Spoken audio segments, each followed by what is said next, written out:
good news, it still runs, which I didn't think it wouldn't because I hadn't really changed anything. But I've had it apart for so long now and haven't had it running, or I haven't started it in so long. I just wanted to make sure it all still worked. So yeah, as you can see, I got a little bit more work done than you guys saw in the last post, so let's talk about that real quick.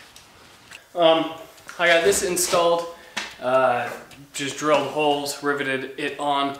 I got the plumbing for the radiator all installed. I think I might have already showed you guys that, but I tightened all the clamps on it and everything. Did a little bit of body work to my exit shroud for my radiator, and what I mean by that is I just threw some Bondo on it, sanded it down, and then hit it with some black spray paint so that it didn't look so ugly. Now it still looks really ugly. It's not smooth at all. It looks like shit, to be honest. I'm okay with that for now. I'm trying to get done by the 22nd. It is now the 11th, so I have 11 days until the event. So as long as it's functional, I'm happy. I can go back later and make it pretty. I also obviously installed like the wiring and stuff that I had taken out to do the interior. I wired in my new radiator fan, rewired in my fuel pump since that was removed, and sealed up all of the intake side of the radiator ducting. Also, here's something cool that I fixed, which was broken before on the car always. Check this out.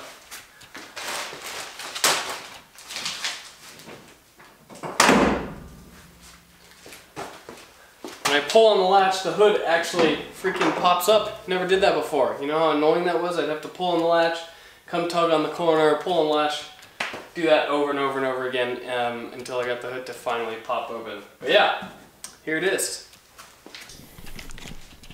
So, as you can see, it's ugly, so don't look at it, but it is nice and like solid. It's not moving anywhere. I can, wiggle it pretty good. It's actually not touching any of the fins on the radiator itself, which I'm happy about because it won't rub a hole in it. It is just touching the side pieces.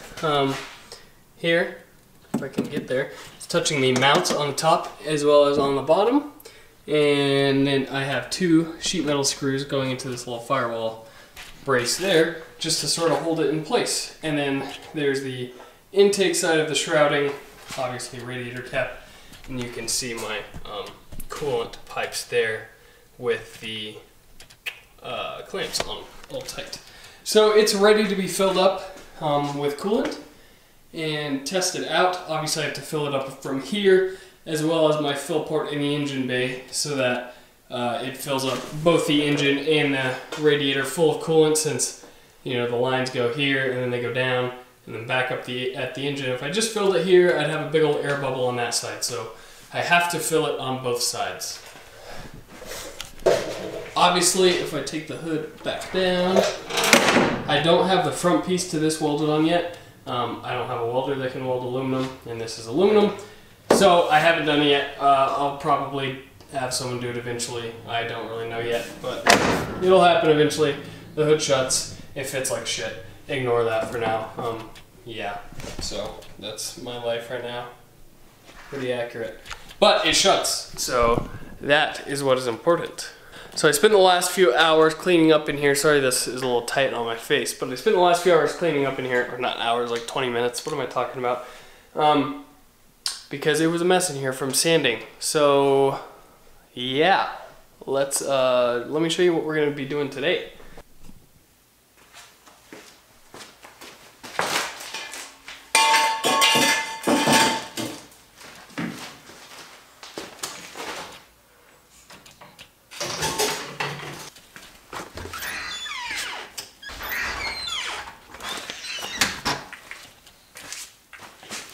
I just realized I was doing all this work, don't even have a beer. How am I supposed to deal with all this existential dread and stress without one of these?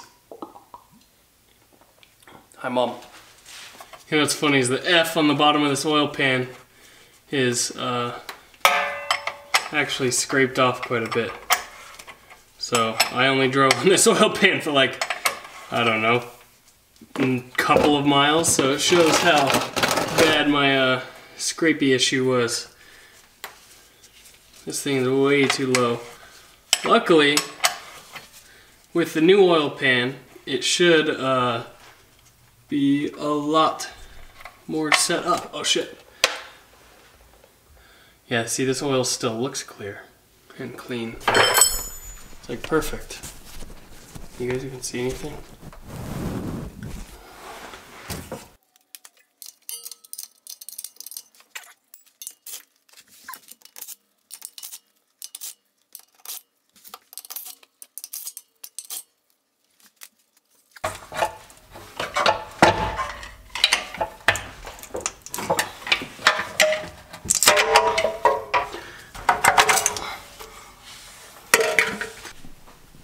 So let's see. So you got, I don't know, I guess I could use a measuring tape.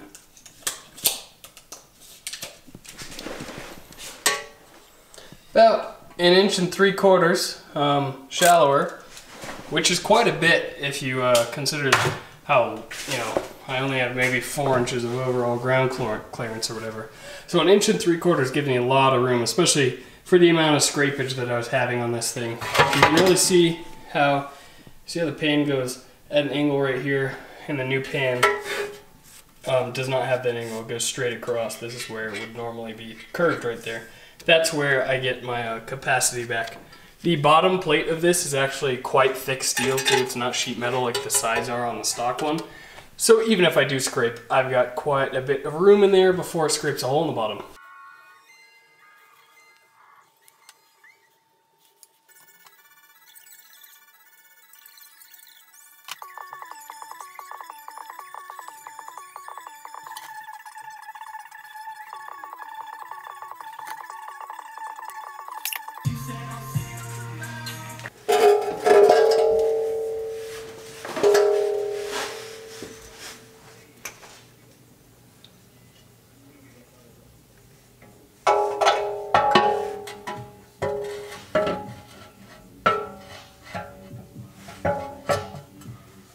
Oh well, what a nice angle of me.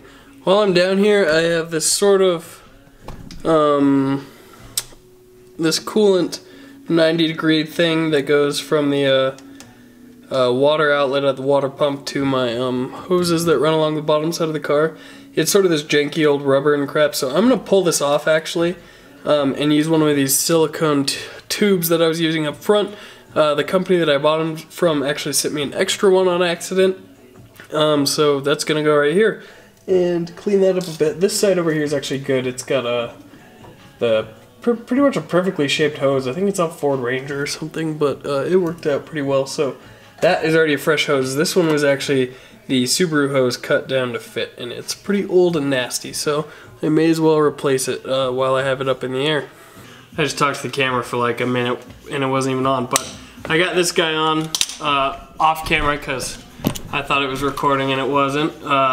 Yeah, but it's a lot nicer, and it just put nicer clamps on it too rather than what I had on there before. Holds it up nice and tight, and it doesn't kink as much, and it looks a lot better. So I'm happy with it. I have one thing left to do under here before I get out, which is put my oxygen sensor in. It's just the stock oxygen sensor out of a Legacy. So I'm going to pull out the wideband I have in there and thread it in there, and then I can get out from underneath this hunk of junk. Alright, let's go around the back. So I got that oxygen sensor in, which is right there, and actually the wiring reached up in there. I thought I was going to have to extend the wiring, but it actually clipped in, which is pretty cool because I don't have to modify that. And there's a little tab on the transmission that is there to hold something. I don't remember what it's there to hold originally, but it holds the wiring up so it doesn't get caught up in the CV axle, so that's pretty cool as well. The coolest thing from back here though is, as you can tell, the oil pan, which right there is now by far not the lowest point of the engine bay. It's about an inch taller than the exhaust, which is all scraped up and dented in, but it doesn't have a hole rubbed through it. So that tells me that, I don't know, that it's hitting the ground, I guess, but this should be a lot better now. At least I have a barrier in between that and the ground, the oil pan and the ground, so I'm pretty happy with that. That should sort of put my mind at ease driving it around. I was always nervous I was going to rub another hole in it or whatever. That's why I haven't really driven it a bit, since I had it all taken apart also. I had it all taken apart. So yeah, I think that's gonna be it for tonight because it's getting close to late. Actually, it's like 10:45. I do have work tomorrow, so can't stay up too super late, or else I'll kill myself, you know, in the mornings. So I'm gonna do one last thing. I'm gonna fill up the system with coolant, and then I guess I'm gonna be done for the night. So I'm gonna work on bleeding it. I actually don't have a thermostat in it, so I don't need to start it and warm it up to bleed the system. Just need to fill it on both sides. But then I can test out this little kit and see how it works, and then just fill up the other side normally like I have in the past.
Alright, the system is completely filled. I didn't record myself filling it in the back just because all I did was fill it until it stopped burping. I lowered the front end, as you can see, so that, you know, once I was filling it from the back, any bubbles could go up from in the middle, so there's like a hill for them to go up so they wouldn't get stuck in the bottom of the system pretty much. And it took a fair amount of coolant, pretty much about how much I think the system holds, so I'm pretty happy with that. It's about 2.5 to 3 gallons, and that's what it took. There are no leaks. It just sitting here, I'll have to start it and run it and get it up to temperature, obviously, in order to see if there are actually any leaks, but I'm not going to do that. It's 11 o'clock here. This car is really loud, and I live in a small apartment, so I don't want to piss off all my neighbors and get kicked out. But it's completely filled. Yeah, I have to fill the front first and then the rear because this is lower than the rear. So actually, if I have this cap off and it's full up here and I go and fill it in the back, it squirts the fluid out of here. Even if I pull up on this cap, actually, now there's enough pressure on it to push fluid out of the overflow nipple. Which, by the way, I need to figure out what I'm going to do with an overflow. I've got one sitting over here somewhere, so I'll just bolt it on somehow. I always forget to breathe whenever I'm recording these clips. I don't know what the deal is.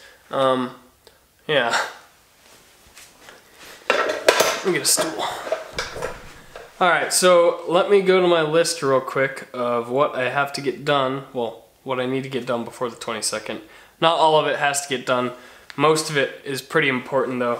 So the oxygen sensor, that gets checked off. I already have finished ducting, plumb radiator fan install. Those are all checked off. The radiator fan is even wired and works when I click it on.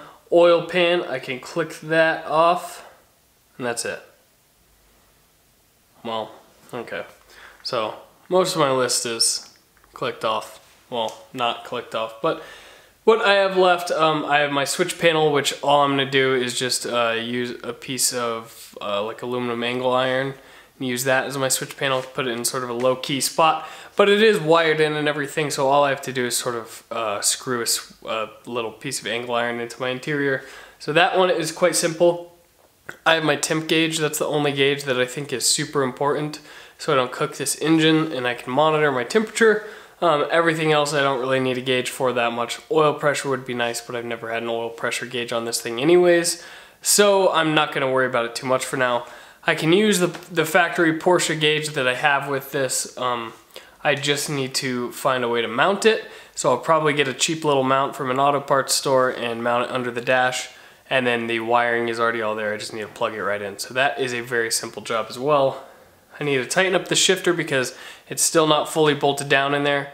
That should be fairly simple, a couple of nuts and bolts and washers, tighten it up, and then maybe adjust the cables a little bit. I might actually not need to adjust the cables because they are pretty close. It shifts fairly well considering the whole shifter mechanism moves around like that, so that should be good. I need to notch these to get a little more negative camber up here so I can clear my front fenders so I can run those without rubbing. I need to put a door on there. That's probably pretty necessary before the track day. However, that is very simple. It's like 6 bolts and yeah, just bolt it on. I want to get the tack working. I've never had the tack working and that would be really nice. I don't know why it doesn't work, but I'm going to try to figure that one out just because it would be nice, but I don't really need it. So we'll see if that ends up happening. I've got a new set of Bilstein rear shocks that need to go on. Again, that's something I want to do. Don't need to technically. It would be really nice considering I'm running it on the track, but again, I don't need to do it technically. It actually drives pretty well with these ones. And then one last thing, I wanted to clean up the wiring in the engine bay. It's a little bit of a mess. Actually, it's a lot of a mess, but most of it's pretty clean. There's just a few little things like the alternator wiring is sort of nasty in there and could be ran nice and loomed up and stuff. But that's my big list. I also just got these in the mail, which are side skirts. Which are side skirts with the flares on them to match the front and rear flares. So those I will probably mount before the track day just so that I can have this thing looking good, even though it's gonna be filthy in 3 different colors. But at least it'll cover up those ugly rockers and I can get some cool pictures of it because every time I take pictures of this thing, I like it, but it drives me crazy that those rockers are so hideous. So those, they just need trimmed up a little bit to fit their fiberglass parts. And of course the fenders, if you've been around for that long, you know that the fenders took a ton of work to get them to fit. Luckily this is a more simple part, but it's definitely gonna take a little bit of cutting and grinding and that sort of thing to get them to fit. So that is where I'm at. That is gonna be the end of the video. I'm probably gonna drive this thing tomorrow, test it out. I'll probably put in the temp gauge and drive it around tomorrow because I wanna start testing it out and seeing how it drives and making sure that this cooling system works. I wanna dial it in before the weekend. Today is Wednesday, so I wanna dial it in by, or at least, you know, make sure it drives and cools by Saturday or Sunday. So yeah, I've got a party I want to drive to on Sunday with this car, and that is at home, about 25 minutes away. So I think I can do it considering I have the oil pan and the cooling system done. Those were the 2 big things. So I'll probably throw a door on actually if I'm going to drive it tomorrow. I keep forgetting there's no door on the car. But I'll throw the door on, throw my temp gauge in, and see how she does. Yeah, that's gonna be the end of the video. This is a lot of talking, but I've been gone for a while. I've been working on some cool stuff, which is cool. I wish I could show it. I might be able to show some of the stuff I'm working on soon. It wouldn't be on this channel, at least not most of it, but I could show it to you guys because I might be making some videos and stuff for my work. So stay tuned for that. I'm working on old European cars. You know, stuff like Lamborghinis, Maseratis, that sort of thing. So that would be pretty exciting to show to you guys, but we'll see. That's sort of in the works right now, but I'll keep you guys in the loop. Thank you guys so much for watching and sticking around, even though I haven't uploaded in forever. Yeah, I'll see you guys next time. I'll be recording again tomorrow night because this thing needs to get done, so I've been working on it every night. I'm done ranting. I'll see you guys next time. Later. Peace.